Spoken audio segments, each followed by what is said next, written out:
साउद्दीन ओवैसी। बहुत बहुत शुक्रिया सर। स्पीकर सर, मैं ये वक्फ तरमीमी बिल की मुखालिफत में खड़ा हुआ हूं।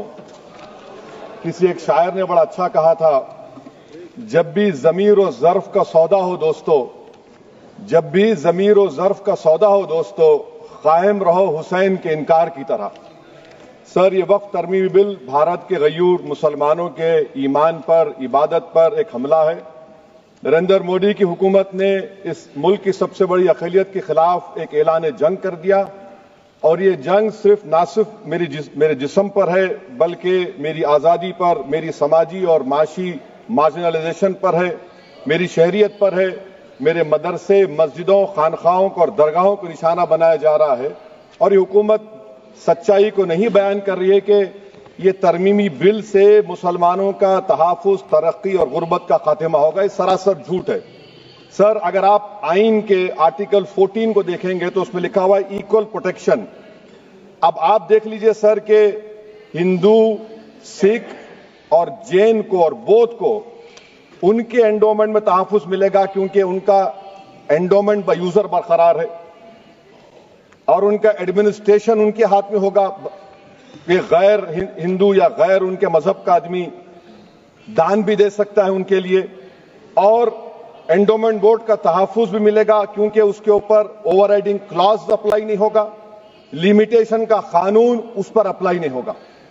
उसके बरक्स ऑपोजिट आप देख लीजिए, मुस्लिम वक्फ को वक्फ बाय यूजर निकाल दिया गया।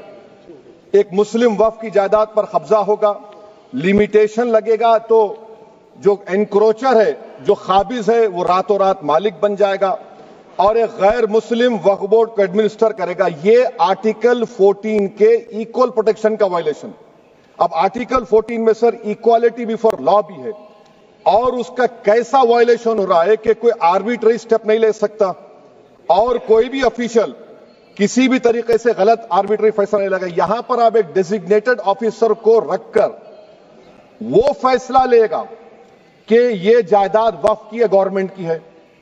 क्या ये प्रिंसिपल्स ऑफ नेचुरल के खिलाफ नहीं है, जिसका तकर्रुर एग्जीक्यूटिव करती है? ये हमारे theory of separation of powers, Bharat के आइन का बेसिक स्ट्रक्चर का हिस्सा है। क्या इसका वायलेशन नहीं है?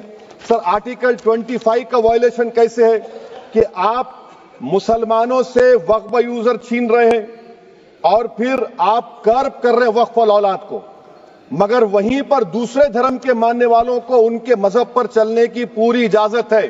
लफ्ज जो आर्टिकल 25 में इस्तेमाल हुआ सर, वो इक्वली एंटाइटल्ड, यहां पर मुसलमानों के इक्वल एंटाइटल्ड नहीं हो रहा। अभी हम गृह मंत्री का, वजीर दाखिला का यहां पर उनका हमने तकरीर सुनी, यहां पर वो ये कहते हैं, वजीर दाखिला, शायद वो कटमुल्ला की जबान ना कह दें, वजीर दाखिला कहने पर वजीर दाखिला ने अपने बयान में कहा कि बोर्ड और काउंसिल जो होगा वो माने वक्फ इस्लाम से अलग है। सर, अगर ये बात सच है आपकी, तो फिर आपको एक कानून बनाने की जरूरत ही नहीं है। आप एक नॉन स्टैट्यूटरी बॉडी बना दीजिए। ये जो कानून बन रहा है ना सर, ये आर्टिकल 26 इसका सोर्स है, और आर्टिकल 26 जब इसका सोर्स है तो आर्टिकल 26 का ABCD क्या कहता है कि रिलीजियस डिनोमिनेशन को अपने मजहब के अफेयर्स खुद चलाना, मूवेबल इमूवेबल प्रॉपर्टी को लेना और एडमिनिस्टर करना। जब हिंदू धर्म को, बौद्ध धर्म को, सिखों को यह राइट दिया गया है, तो आप कैसे मुसलमानों से छीन रहे हैं? तो यह आर्टिकल 26 का ग्रेव वायलेशन है। तो सर, अब वक्फ बाय यूजर का मामला देखिए, मिनिस्टर साहब ने कहा कि एंक्रोचमेंट हो रहा है, 17,000 एंक्रोचमेंट हुए हैं। तो यही नरेंद्र मोदी की हुकूमत ने 2014 में उस वक्त के मंत्री ने एक Waqf properties eviction of unauthorised occupants bill को इंट्रोड्यूस किया। आपने विड्रॉ कर लिया 2024 में उसको। क्यों विड्रॉ किया सर आपने? जब आप मान रहे थे कि एंक्रोचमेंट हो रहा है तो आपने बिल को विड्रॉ कर लिया। अच्छा सर, अब वक्फ बाय यूजर को आपने निकाल दिया, माने कंडीशन क्या लगाए कि अगर उसमें डिस्प्यूट होगा और गवर्नमेंट प्रॉपर्टी होगी। सर, डिस्प्यूट तो है। मिसाल के तौर पर मोहिबुल्लाह साहब जिस मस्जिद के इमाम है, पार्लियामेंट के सामने मस्जिद है सर, 123 प्रॉपर्टीज में मस्जिद है, डिस्प्यूट चल रहा है। कल कलेक्टर या डिस्ट्रिक्ट ऑफिसर बोलेगा कि भाई साहब ये गवर्नमेंट प्रॉपर्टी है, स्टिकर लगा दिया जाएगा, मस्जिद बंद गवर्नमेंट प्रॉपर्टी हो गई, होगी ना सर। अब ये बताइए, आप जब से यहां पर पूरे बीजेपी रूलिंग पार्टी हमको ज्ञान दे रहे हैं कुछ नहीं होगा, कुछ नहीं होगा, मैं दलील के साथ बता रहा हूं आपको। ये मस्जिद दिल्ली गवर्नमेंट बोलती हमारी है, वक्फ दिल्ली वक्फ बोलता हमारी है, तो सर वक्फ बाय यूजर, अगर मैं अपनी गवर्नमेंट के खिलाफ वक्फ बोर्ड वक्फ बाय यूजर इस्तेमाल नहीं करेगा तो क्या है सर। अच्छा, ये अमेंडमेंट जब हो जाएगा तो मुझे कहने दीजिए सर, सिर्फ प्राचीन मंदिरों की इबादत होगी, मस्जिदों की नहीं होगी। अब सर आप आ जाइए, अगर डिस्प्यूट मेरा एंशिएंट मॉन्यूमेंट से वक्फ का, एक मिसाल दे रहा हूं, दिल्ली में 172 वक्फ प्रॉपर्टीज एएसआई कंट्रोल में है, मैं तो हार ही गया वो, क्योंकि मेरे पास डॉक्यूमेंट नहीं है। आप कह रहे हैं कि डॉक्यूमेंट चढ़ाओ, अगर मेरा गवर्नमेंट से डिस्प्यूट चल रहा है मैं तो क्लेम ही नहीं कर सकता, क्योंकि आप जज बनेंगे, आप ही फैसला करेंगे, और जब तक आप फैसला नहीं करते वो वक्फ की प्रॉपर्टी नहीं होगी, वो प्रोविजन डाल दिया आपने। अच्छा, अगर मेरा डिस्प्यूट एनक्रोचर से होगा सर, तो एनक्रोचर में तो आपने तो 107 को डिलीट कर दिया, आप रातों रात खाबिज को एनक्रोचर को मालिक बना रहे हैं। सर मैं ये पूछना चाहता हूं आपके जरिए हुकूमत से, एक मुंबई में एक बहुत बड़े दौलतमंद है, खोजा बरादरी का यतीम खाना था, उन्होंने 2004 या 5 में 22 करोड़ में खरीद लिया। वो केस सुप्रीम कोर्ट में कि आप उनको मालिक बनाना चाहती हैं लिमिटेशन एक्ट अप्लाई करके, हमको बताइए, हम जानना चाह रहे हैं। और सच्चर कमेटी ने सर 2007 में कहा कि दिल्ली के 123 प्रॉपर्टीज की मार्केट वैल्यू 6000 करोड़ की।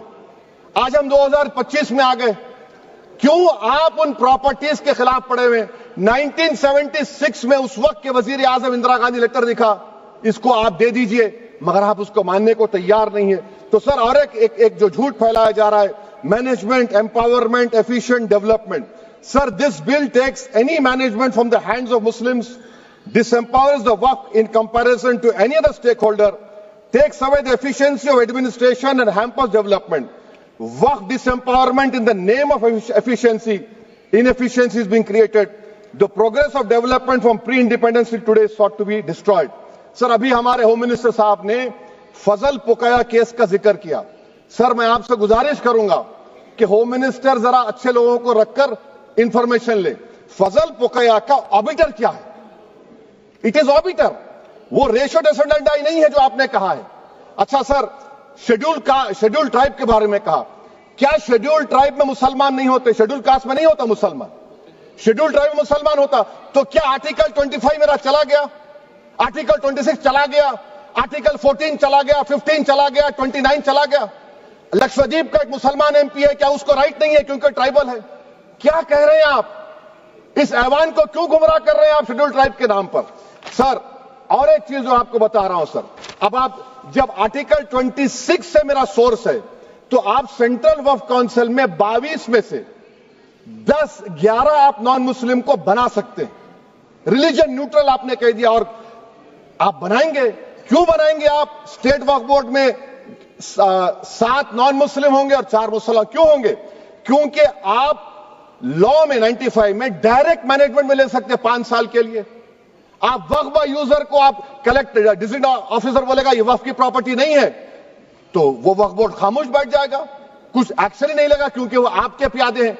अच्छा, जब आप नॉमिनेट करेंगे सर मैं मोदी गवर्नमेंट के खिलाफ नो कॉन्फिडेंस ला सकता हूं, मगर वक्फ बोर्ड का चेयरमैन जो नॉमिनेट होगा उसके खिलाफ नो कॉन्फिडेंस नहीं ला सकते, हम बिल्कुल नहीं ला सकते। क्या मजाक है बताइए आप? ये डेमोक्रेसी है? नॉमिनेट भी स्टेट गवर्नमेंट करेगी, वो अगर डिक्टेटर बन जाएगा जैसा आज भारत में हो रहा है तो वो भी नहीं हटेगा।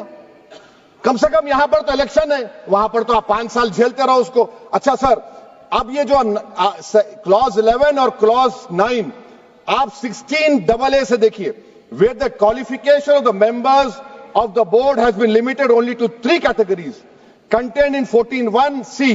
Intention is very clear that the majority is to be packed with non-Muslims. So who will defend my interests, sir? If I cannot depend on the state waqf board, central waqf council, which are going to comprise non-Muslims, this in itself is a clear violation of Article 26, 14 and 15, sir. अच्छा sir, CO पहले 95 act में था कि word मुस्लिम, आपने गायब कर दिया उसको। अरे आखिर क्यों इतनी नफरत है आपके लफ्ज मुसलमान से? अच्छा फिर क्या कह रहे हैं आप कि ये भी आर्टिकल 26 का वायलेशन है। सब जितने हिंदू धर्म के प्रॉपर्टीज है, सिख धर्म के है, बौद्ध के है और आपके जैन के, वहां पर उन्हीं के मजहब का ऑफिसर होगा। और कहां पर नहीं होगा? वक्फ बोर्ड में। Waqf board is a pure religious institution, इसको समझने की जरूरत है। तो आप ये कर दे रहे हैं सर। अच्छा सर आप देखिए, अब आप आ जाइए ये ट्राइब्यूनल पर। मुझे समझ में नहीं आया सर कि हमारे होम मिनिस्टर वजीर दाखिला ने क्या कह दिया कि 2013 का जो कानून है वो नहीं बनता तो हम नहीं लेके आते। मैं बड़े अदब के साथ उनसे पूछना चाह रहा हूं कि क्या उस वक्त राजनाथ सिंह साहब, अडवाणी साहब, हमारी लेट सुषमा स्वराज, ये बड़े बड़े नेता यहां बैठे थे? आपने यूनानिमस उस कानून को पास करवा दिया। कीर्ति आजाद थे उस वक्त, अब यहां बैठे हैं वो टीएमसी में। तो क्या आप गलत थे या वो गलत थे? हमको बता दीजिए, आप बता दीजिए। क्योंकि अगर अडवाणी आपके लिए बहुत बड़ा नेता है, मेरे लिए नहीं हो सकते, आपके लिए आपने पद्मश्री दिया उनको। मोहतरमा सुषमा स्वराज की जबरदस्त तकारीर का मैं कायल हूं। वो बैठकर उस 2013 को यूनानिमस पास कर दिए। मुझे कंफ्यूजन है कि क्या अमित शाह, नरेंद्र मोदी बड़े हैं या अडवाणी बड़े हैं? आपके लिए आप तय कर लीजिए। अच्छा सर, आपके tribunal sir, railway Clements tribunal, NGT tribunal, income tax, वैसे 14-15 ट्राइब्यूनल है। हिंदू एंडोवर का ट्राइब्यूनल, सबका अपील नहीं होती, रिव्यू होता है। गृह मंत्री सरकार कह रही है कि नहीं रोक दिए, रोक लगा। कैसे रोक लगाते हैं? रिव्यू और अपील में तो फर्क होता है ना सर। आप ही कह रहे हैं कि पूरे कोर्ट्स में बैकलॉग है और आप अपील कर रहे हैं। अच्छा सर, रिटायर्ड डिस्ट्रिक्ट जज 95 में सिटिंग डिस्ट्रिक्ट जज था, जो एडमिनिस्ट्रेटिव कंट्रोल था सीजीआई साहब, उसको निकाल दिए। अच्छा सर, अब आप अभी हमारे मंत्री साहब ने कहा trust, sir Shri Sai Baba trust 2004, वो ये कहता है जो ऑफिसर उसमें काम करता उसको साई बाबा का डिवोटी होने चाहिए और उसको डिक्लेरेशन लिख के देना पड़ेगा।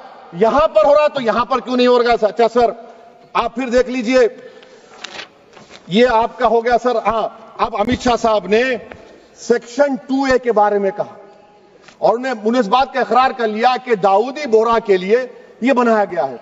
मगर मैं आपके जरिए से गवर्नमेंट से पूछना चाह रहा हूं, आपने तो उस प्रोवाइजो में दाऊदी बोहरा का नाम ही नहीं लिखा। आपने उनको भी थैंक यू कर दिया, उनका नाम क्यों नहीं लिखा आपने? और सर, और गवर्नमेंट क्या कर रही है? आप मुस्लिम समाज में जो बेकार किस्म के लोग हैं उनको एक रास्ता बना रहे हैं, एग्जिट दिखा रहे हैं कि तुम्हें वक्त से बचना है तो तुम्हें ट्रस्ट बना लो। ये क्या कर रहे हैं सर आप? कम से कम उन दाऊदी बोहरा को आप दे देते। अच्छा sir, clause 3V section 36 clause 18 देख लीजिए। Oral Waqf, oral appointment has sought to be discontinued even though it is recognized practice in Islam. Muslim personal law has recognized oral waqf and 1937 Shariat Application Act. Sir आप clause 39 पर आ जाइए। 5 साल के लिए मुसलमान। मैं किरण रिजिजू से पूछना चाहता हूं, सर दाढ़ी रखे तो मुसलमान प्रैक्टिसिंग है या क्लीन शेव आपकी तरह है? तो बताइए हमको, प्रैक्टिसिंग क्या होगा? अच्छा, किसी को पकड़ के मॉब लिंच कर दिया और बोले कि JSR का नारा लगाया, और वो JSR का नारा लगाया तो क्या मुसलमान रहेगा? नहीं रहेगा। या फिर देश के प्रधानमंत्री ने कहा था कपड़े देखकर पहचानो, तो क्या कपड़े देखकर आप कह देंगे? अच्छा, अगर कोई क्रिश्चियन हिंदू धर्म कबूल करता है तो क्या वो मंदिर को नहीं दे सकता प्रॉपर्टी? फिर भारत के संविधान में आर्टिकल 300 क्यों है सर? राइट टू इक्वालिटी क्यों है? फ्रीडम ऑफ रिलीजन क्यों है? 5 साल कहां से लाएंगे? अच्छा सर, और एक चीज सर, और एक चीज मैं आपको बोल के खत्म कर दूंगा सर। इस बिल में वक्फ औलाद का सर, इसमें आप देखिए clause 432, the creation of waqf aulad shall not result in denial of inherent rights to heirs including women heirs और द वाकिफ और the right of person. Sir ये आर्टिकल 25 का वायलेशन है, शरीयत एप्लीकेशन एक्ट 37 का वायलेशन, आर्टिकल 300A का वायलेशन है। अच्छा, हिंदू धर्म में सेल्फ एक्वायर्ड प्रॉपर्टी को एक हिंदू, अब उसके फर्ज के 2 बच्चे हैं, वो एक को अपनी पूरी दौलत दे सकता है, कोई रोक टोक नहीं है। वो कहेगा नहीं मैं घर के बच्चों को नहीं दूंगा, मोहल्ले के गरीब को दे दूंगा, वो भी कोई रोक टोक नहीं है। वहां पर आपको बच्चों की फिक्र नहीं है। जब मैं अपनी प्रॉपर्टी को अल्लाह को मालिक बनाकर दे रहा हूं, आप कह रहे बच्चियों की फिक्र नहीं है। इतनी मोहब्बत आप बिल्किस बानो से दिखा देते तो आपके लिए दुआएं देती आपके लिए। तो सर आप दूसरी बात आप देख लीजिए सर, आखिरी बात कहकर मैं अपनी बात को मुकम्मल कर रहा हूं सर। नहीं खैर मैं मुकम्मल कर रहा हूं, स्पीकर साहब बहुत टाइम दे दिए। सर आप देखिए इसमें अमित शाह साहब बोले कि इतनी प्रॉपर्टीज का कब्जा हुआ, चोरी हुई, ये हुआ। सर क्लॉज 2652A सेक्शन, अगर कोई प्रॉपर्टी बेचता है 2 साल की सजा थी, आपने क्या कर दिया उसको 6 महीने कर दिया। नॉन बेलेबल था, आपने बेलेबल कर दिया। सेक्शन 40 की बात करते हैं, सेक्शन 40 में सर हमको जो ज्वाइंट वर्किंग कमेटी का जो नोट्स दिए उसमें मिनिस्ट्री ऑफ माइनॉरिटी अफेयर्स ने कहा कि 30 साल में 515 केसेस सेक्शन 40 के और सिर्फ 8 लोग कोर्ट को गए। वक्फ यूजर का कानून तेलंगाना आंध्रा में है, सेक्शन 40 का कानून तमिलनाडु 63 है, आंध्र प्रदेश में 43 है। और सर आप डायरेक्शन दे रहे हैं, अच्छा क्लॉज 4218B देखिए सर, आप रूल बना रहे हैं, कोऑपरेटिव फेडरलिज्म के खिलाफ है, इतना रूल बना रहे हैं। और आखिर में सर मैं आपको बताना चाह रहा हूं स्पीकर साहब, ये बिल का मकसद सिर्फ मुसलमानों को जलील और रुस्वा करना है, मुसलमानों को दूसरे दर्जे का शहरी बनाने का इनका मकसद है। सर अगर आप हिस्ट्री को पढ़ेंगे तो महात्मा गांधी उस वक्त के व्हाइट अफ्रीका में सफेद फार्म अफ्रीका के कानून को महात्मा गांधी ने कहा था कि ये मेरा कॉन्शियंस इसको मानता नहीं है, मैं इस कानून को कबूल नहीं करता हूं। तो महात्मा गांधी ने क्या किया, उन्होंने उस कानून को फाड़ दिया। तो मैं गांधी की तरह इस कानून को फाड़ता हूं, ये अनकॉन्स्टिट्यूशनल है सर। इस देश में झगड़े पैदा करने का काम बीजेपी करना चाहती है मस्जिद और मंदिर के नाम पर, इसीलिए मैं इसका कंडेम करता हूं। और मैं आपसे गुजारिश करता हूं कि मैंने अपने 10 अमेंडमेंट दी है, आप इसको कबूल करिए सर, मुझे बोलने का मौका दीजिए और उस पर डिवीजन का मैं डिमांड भी करूंगा। Thank you sir.